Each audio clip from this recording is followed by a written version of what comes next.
ரொம்ப வருஷமா கோ டைரக்டரா ஒர்க் பண்ணிட்டு இருந்த என்னோட பக்தன் மாரியப்பன் நான் ஒரு கதை வச்சிருக்கேன் அப்படின்னு சொன்னான்.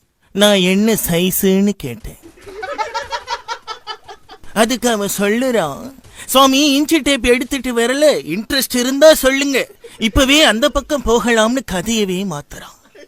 நான் பதறி போய் சாரியை சொல்லிட்டு ஸ்டோரியை கண்டினியூ பண்ண சொன்னேன். சரோஜா சாமானிக்கோலோன்னு ஒரு குடும்ப படம் வச்சிருக்க சுவாமி அப்படின்னு கண்டினியூ பண்ண சொன்னேன். ஓபன் பண்ணா ஹீரோவோட 16வது கல்யாணத்தோட பேச்சுலர் பார்ட்டி. இன்டர்கட்டில் ஹீரோயினோட 22வது கல்யாணத்தோட பேச்சுலர் பார்ட்டி. மாப்பிள்ளை தப்பு பண்றது சகஜம்தானே.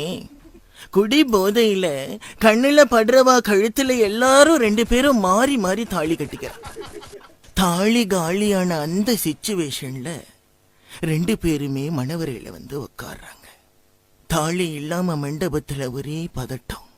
நான் நடுவுல நிப்பாட்டி, அப்ப கல்யாணம் நின்னு போச்சா அப்படின்னு கேட்டேன். அதுக்கு அவன் சொல்லுறான், அங்கதான் சுவாமி ட்விஸ்ட்.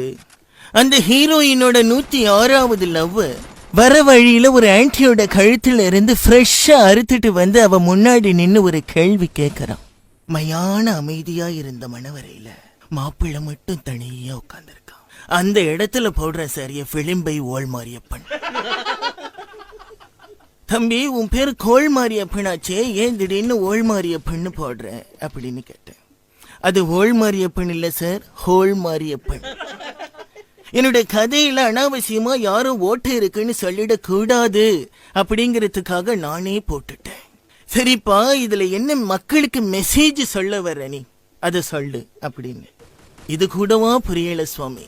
பக்தா ஒருத்தன் நேத்து பஜனை பண்ண போயிருக்கான். போறதுக்குள்ள மூடிட்டாங்க சுவாமி அப்படிங்க. சரி, மறுநாள் போய் கேட்க வேண்டியது தானே அப்படின்னு. மாசம் ஃபுல்லா பிஸி, மறந்துடேன்னு சொல்லிட்டாங்க சுவாமி அப்படிங்கிறான். என்னால மட்டும் என்ன பண்ண முடியும்? பஜனை பண்றவாளுக்கு தானே தெரியும் பனானாவோட அருமை.